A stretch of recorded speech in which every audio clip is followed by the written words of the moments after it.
Bine v-am găsit, dragii mei din Zodia Săgetător, oriunde v-ați afla. Bine ați venit tuturor pe canalul meu, Tarot Flor de Lotă. Numele meu este Nina, pentru cei care nu mă cunosc, și ca de obicei mă bucur să vă am alături atât pe dragii mei abonați, cum de asemenea și pe cei care poate sunteți pentru prima oară aici pe canal. Azi voi face o lectură generală pentru luna martie a lui 2025, așa că toți cei care aveți soare, lună, Venus sau ascendentul în Zodia Săgetător, atunci această lectură este de asemenea și pentru voi. Desigur, dragii mei, un amănunt important de care va trebui să țineți cont, și anume faptul că voi sunteți stăpânii propriei voastre vieți. Voi vă construiți viitorul, așa că vă rog din suflet să luați decât acele mesaje care vor rezona cu voi, iar restul lăsați-le să zboare în univers, pentru că sigur sunt pentru alte energii, alte persoane care într-o mai mică sau mai mare măsură au o legătură cu Zodia Săgetător. Și așa cum v-am obișnuit, mai ales cei care deja mă urmăresc de ceva vreme, știți că voi scoate din acest oracol minunat al frunzelor de ceai câte o carte pentru fiecare săptămână a lunii martie, în așa fel încât să vedem așa în mare o vedere generală asupra întregii luni. Și începem cu prima săptămână. Prima săptămână avem Piciorul. Aici se pare că unii dintre voi încep luna martie cu o nouă experiență. Pășiți în ceva ce este nou pentru voi și eu aș spune că sunteți hotărâți. E posibil să fie o nouă experiență legată de vreun loc nou, o locație nouă sau pur și simplu o situație în care eu, cel puțin așa intuiesc în acest moment, e ca și cum ai zice, pun piciorul în prag și schimb niște lucruri. O hotărâre foarte, foarte mare. A doua săptămână vine cu Laleaua, care ne vorbește de o pasiune foarte mare. Acum poate să fie legată de viața profesională, da? Sau viața sentimentală. Este ceva aici, ori descoperiți că aveți... că puteți să transformați o pasiune în ceva viabil, în ceva benefic pentru voi, ori pur și simplu sunteți mai pasionali decât în mod normal. A treia săptămână vine cu Căluțul de Mare, care ne vorbește de niște chestiuni familiare, în care probabil că legătura, nu știu, poate a tatălui sau unui personaj masculin are ceva de văzut. Nu e obligatoriu, dar mie asta îmi spune în acest moment această carte. Avem Halba, da? Care în a patra săptămână din martie vine cu o celebrare, cu bucurie, cu plăceri. În mare parte cred că unii dintre voi veți celebra ceva foarte important și ținând cont de... am ceva aici care tot plutește și mă deranjează. Poate să fie și un semn. Bun, spuneam că e posibil să fie, nu știu, ori o întâlnire cu prietenii, ori poate că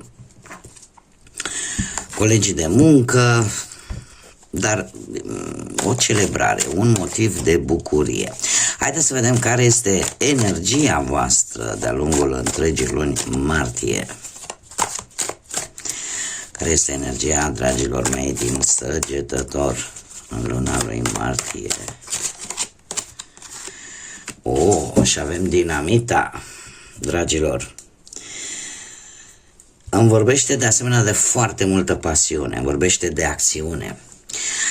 De asemenea, îmi vorbește de foarte multă putere energetică, aș zice chiar explozivă, și se pare că unii dintre voi în sfârșit veți schimba, veți mirosi acest vânt al schimbării și chiar veți fi hotărâți să schimbați ceva important în viața voastră, iar asta o veți face posibil într-o manieră total neașteptată și destul de repede. Schimbări bruște care pot apărea de-a lungul lui martie pentru voi și schimbările astea nu vor face altceva decât să vă dea și mai multă energie. Avem un 5 care ne vorbește de, poate, de libertate, de nevoia de libertate, de nevoia de schimbare, de mai multă curiozitate, ceea ce vă stă și vouă în caracter, da, curiozitatea, chiar dacă unele lucruri vor veni sub forma unor mici obstacole, ele vor aduce de fapt noi experiențe, așa cum am văzut încă din prima săptămână.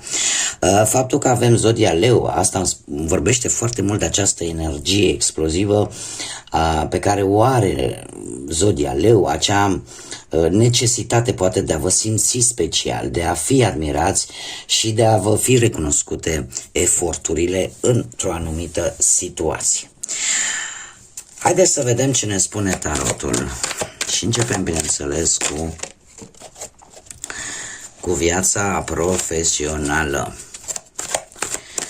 Cu viața profesională. Foarte interesant, pentru că mi ies numai arcane majore. Da, până la capăt. Avem 3 arcane majore, lucruri importante, dragilor. Se vor întâmpla în planul vostru profesional al muncii. Se pare că cu ceva timp în urmă poate ați avut, ca să zic așa, un pic istețimea de a obține ceva foarte pozitiv pentru voi în cariera voastră. Poate unii ați avut de făcut niște negocieri de un anumit contract și v-ați dat seama cumva că parcă nu vi se dau toate informațiile sau parcă totul e prea frumos ca să fie și adevărat, și v-ați luat această limită de a verifica respectivele informații. În acest moment avem pusnicul.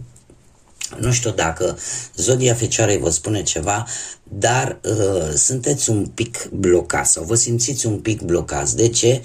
Pentru că nu știu, poate că sunteți într-un moment în care vreți să fiți un pic solitari, așa, un pic să cam fugiți de zgomot, să nu prea, ca să puteți analizați foarte bine poate respectiva ofertă pe care voi ați primit-o. Totuși, martie vine cu justiția. Justiția avem aici ca și zodia, avem zodia Fecioară, Capricorn și Balanță. Luna martie pe planul muncii vine cu colaborări, cu asocieri.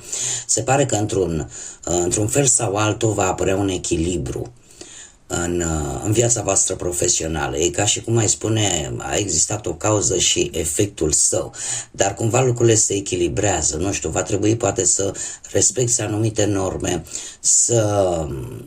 unii dintre voi e posibil să vreți să rezolvați o anumită situație profesională și cumva lucrurile se vor mișca destul de lent, dar eu aș zice că se mișcă lent, dar rezultatul e posibil să fie unul chiar foarte pozitiv. Da, nu știu, poate va trebui să dați niște semnături, să faceți niște proceduri legale pentru a obține sau a rezolva o anumită situație relaționată cu munca. Dar sunt lucruri importante din câte văd eu aici cu aceste 3 arcane majore. Haideți să vedem cu bănuții. Cu bănuții, cum stați, dragilor? Azi e încă un arcan major, nu cred așa ceva. Deci gândiți-vă că sunt 78 de cărți și din 78 de cărți, primele cărți care mi-au apărut sunt 5 arcane majore și pe arii ale vieții diferite. Haideți să o luăm cu începutul. Pe partea bănuților avem Moartea, nu știu, cred că ceva s-a întâmplat așa, v-a luat un pic prin surprindere, ori vreun câștig neașteptat, ori o schimbare, e ca și cum ai zice, dom'le, hazardul ți-a pregătit o surpriză și te-a prins așa pe nepus în masă. Din câte văd eu aici, în prezent, avem forța și se repetă foarte multe zodii. Nu știu, unii dintre voi veți avea parte de prezența multor persoane. de diferite tipologii în prezent. Cu forța, eu aș spune că sunteți norocoși, aveți norocul de partea voastră și e posibil ca voi să achiziționați ceva de valoare, ceva de care voi aveți nevoie și o veți face prin puterea de convingere. Vă veți folosi acea putere interioară de a convinge și probabil de a achiziționa un obiect de valoare. Sau pur și simplu puteți rezolva o anumită situație financiară prin comunicare, printr-o comunicare și o istețime, aș zice. Martie vine cu un 8 de monede, care mie îmi spune că puteți primi ori vreun ajutor bănesc pe care voi îl așteptați sau pur și simplu se va rezolva o problemă materială, o temă materială. Cert este că vine o îmbunătățire așa per general în ceea ce privește finanțele. Haideți să vedem în dragoste, prima dată pentru cei care sunteți în pereche, într-o relație.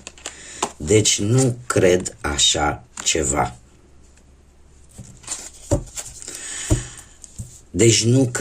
ceva.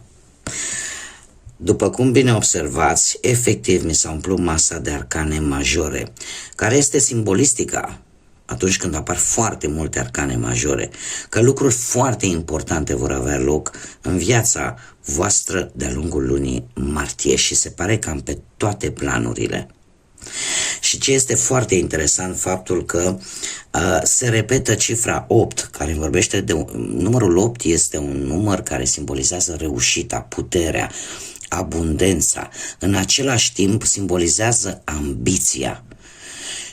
Desigur, are o legătură foarte mare cu karma, cu destinul și cu acea ordine cosmică, cum desigur ne vorbește tare mult de liberul arbitru și de faptul că fiecare dintre noi avem acest liber arbitru să decidem ce facem cu viețile noastre. Dar, per total, așa, per general, trebuie să vă spun că luna martie pentru voi vine cu o schimbare foarte importantă, în mod pozitiv. Acum, haideți să începem cu partea asta a dragostei și cu cei care sunteți deja angrenați în acest moment într-o relație. Avem Marea Preoteasă care mie îmi spune că ați petrecut o perioadă magică, aș spune, în relație, a fost foarte multă sensibilitate, foarte mult magnetism, cumva parcă ați fost un pic mai atractivi pentru persoana voastră de interes. În prezent avem magicianul care mie îmi spune că îți dai seama că stă în puterile tale să poți rezolva o anumită situație posibil negativă pe care în acest moment să o ai. Aveți, cred că e singura atenționare. De ce? Pentru că în martie eu am un 8 de spade care mie îmi spune că sunteți, vă gândiți foarte mult, aveți oarece teamă, poate, nu știu, vă e teamă de realitate sau vă faceți tot felul de gânduri și vă învârtiți așa într-un cerc negativ în care vă gândiți dacă totuși e ok relația voastră, nu este ok. Nu știu, e o fază în care rațiunea și logica parcă nu mai sunt atât de bine echilibrate. Și ar fi bine în luna lui martie să nu luați decizii până nu vedeți exact ce este în mintea voastră și ce este real. Pentru că 8 de spade are această caracteristică de a ne duce cumva în niște locuri care nu au nimic de văzut cu realitatea. Da, și oricum ne vorbește de o situație în care tu poate consideri că ești prins cumva ca într-o menghină și de acolo nu poți ieși, ceea ce nu este adevărat. Tocmai de aceea vă spun că există liberul arbitru. Haideți să vedem. Nu cred. Și nu cred. Am vrut să clarific acest 8 de spade și ce să vedeți, a ieșit un 8 de bâte. Nu, este ceva predestinat, dragilor, este ceva, e o ordine cosmică care încearcă să vă pună viața în ordine în diferite maniere. 8-ul de bâte îmi spune că ai ceva de rezolvat și într-adevăr depinde de voi. Aveți ceva de rezolvat, este momentul să acționați, dar, cum să spun eu,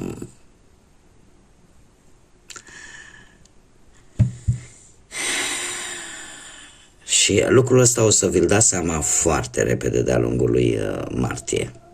Că de fapt puterea stă la voi, puterea de decizie, așa cum bine am văzut cu magicianul. E ca și cum ai zice, am toate lucrurile pe masă, știu exact ceea ce pot eu să fac, ceea ce am de făcut pentru ca respectiva relație cumva ori să-și găsească un sfârșit fericit, ori pur și simplu să realizați, poate unii dintre voi, că nu este tocmai sănătoasă relația pentru voi și în felul acesta să mergeți mai departe, dar se pare că veți acționa și o veți face foarte, foarte rapid. Veți reuși într-un final printr-o conjunctură de acțiuni, să vă dați seama exact cu ce aveți de-a face. Și acum se schimbă un pic datele problemei vis-a-vis de această mare preoteasă. De ce? Pentru că e posibil ca, nu știu dacă voi sau persoana voastră de interes, să aibă anumite informații care nu le spune sau să aibă anumite trăiri pe care nu le scoate în evidență sau puteți fi voi, poate să fie perechea voastră, iar lucrul ăsta cumva să fie adus mici probleme. Haideți să vedem cei care sunteți singuri, dragii mei, singuri în urma poate a văduviei, a faptului că nu v-ați găsit jumătatea până în acest moment sau pur și simplu sunteți poate divorțați, separați. Da, la voi situația se pare că stă oarecum similar, aș zice. Haideți să vedem, 9 de monede, un 9 de monede care îmi spune că ați avut șanse cu ceva timp în urmă, o tentativă, ca să zic așa, de a începe o nouă relație. Doar că, în prezent, cu acest 10 de spade, mie îmi spune că această persoană nouă care a apărut în viața voastră se pare că v-a promis multe și a făcut puține. Ați trecut și treceți în acest moment posibil prin niște momente destul de dureroase, de decepție, poate descoperiți că sunt anumite jocuri ascunse în spatele vostru și probabil că a apărut și o schimbare foarte dramatică care v-a marcat pe voi. Luna lui martie vine cu un 7 de monede.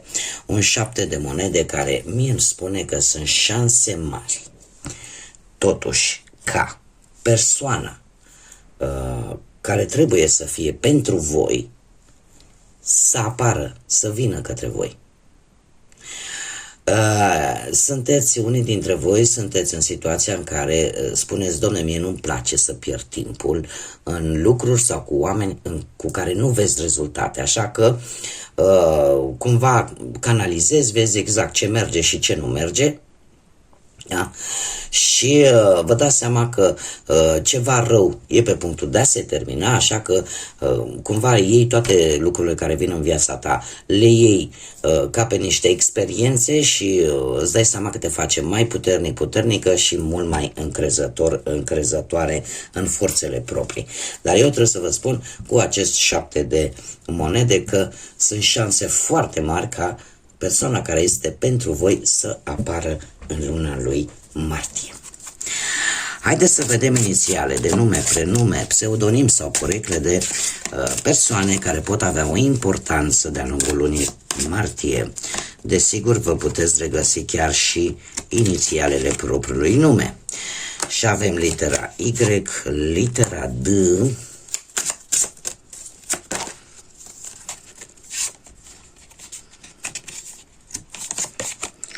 litera B, litera F,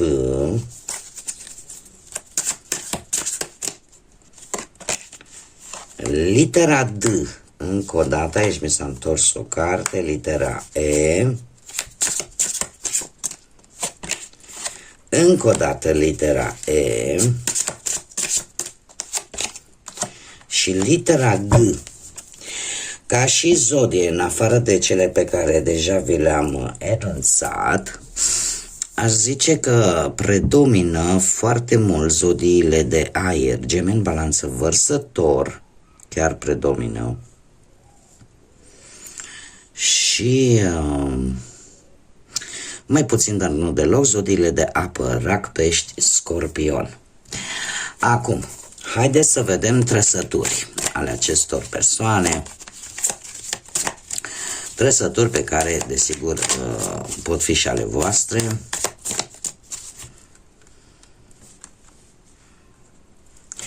Haideți să vedem trăsături ale persoanelor de interes pentru voi. O persoană matură. Da? O persoană care gândește foarte matur și care are niște principii de viață destul de bine definite. Cineva care e posibil să aibă părul roșcat. Acum, poate să fie natural sau poate să fie vopsit. Cineva cu culoarea pielii nici că albă, nici că brunetă, da? Așa, la mijloc. Nu e obligatoriu să fie mare atenție decât femei sau bărbați, așa cum apare aici, da? E lectură generală și o luăm ca atare. Cineva cu barbă, aici clar, este vorba despre un bărbat. Și simt nevoia să mai scot încă o carte, mă, normal scot decât 4, dar de data aceasta mi-au ieșit 2. Și avem cineva cu înălțime medie, nici prea înalt, nici prea minion și cu părul lung. Și haideți să vedem ce ar mai fi de spus. E posibil să fie într-adevăr o persoană adultă, de căreia îi place să poarte tot felul de amulete. Amulete sau, nu știu, poate să fie un crucifix sau chestiuni care în general să o protejeze. Gablonsuri, cum se spunea odată, da? Tot felul de chestiuni mici, dar care simte că îi oferă protecție. Mesajul general pentru voi din partea oracolului florilor pentru luna martie este un ghid spiritual. Și avem, cred că îi spune Viorea, cred, în traducere, care ne vorbește de a împărți în înțelepciunea cu ceilalți, pentru că tu te-ai născut pentru a învăța pe ceilalți, pentru a deprinde lucruri noi. Și nu e nimic nou, ca să zic așa, mai ales pentru voi, dragilor din Săgetător, voi fiind aventurierii zodiacului, așa că probabil că la un moment dat vi se va cere un sfat, poate, sau o idee și ar fi bine să împărtășiți cu, sau să dați din experiența voastră și celorlalți. Este un mesaj mai mult de, aș zice eu, de empatie. Da? Aveți acea putere de convingere, permanență, că lucrurile n-au cum să meargă rău o veșnicie, așa că câteodată sunteți un pic mai agitați așa și nu prea aveți voi chef să ascultați pe nimeni, dar se pare că e momentul să o faceți. Oricum, din ce am văzut, să știți că luna lui martie este o lună foarte transformatoare pentru voi, cel puțin pentru cei care se vor regăsi în această lectură. Bun, dragii mei, aceasta a fost lectura pentru voi. Eu vă mulțumesc pentru atenție, vă mulțumesc încă o dată pentru suportul pe care vi-l aduceți în dezvoltarea acestui proiect minunat deschis aici pe YouTube. Mulțumesc pentru like-uri, pentru distribuiri, pentru comentarii, sunteți minunați ca de obicei. Le aștept în continuare cu mare interes și cu mare drag. Toți cei care încă nu v-ați abonat, eu vă aștept cu mult drag aici pe canal să fim împreună la fiecare lectură, iar luna martie să vă aducă tot ceea ce voi vă doriți. Să vă aducă liniște, să vă aducă lumină, să vă aducă acea speranță de mai bine. Până data viitoare, când ne vom reîntâlni, numai bine vă doresc și, desigur, să fiți iubiți, dragilor!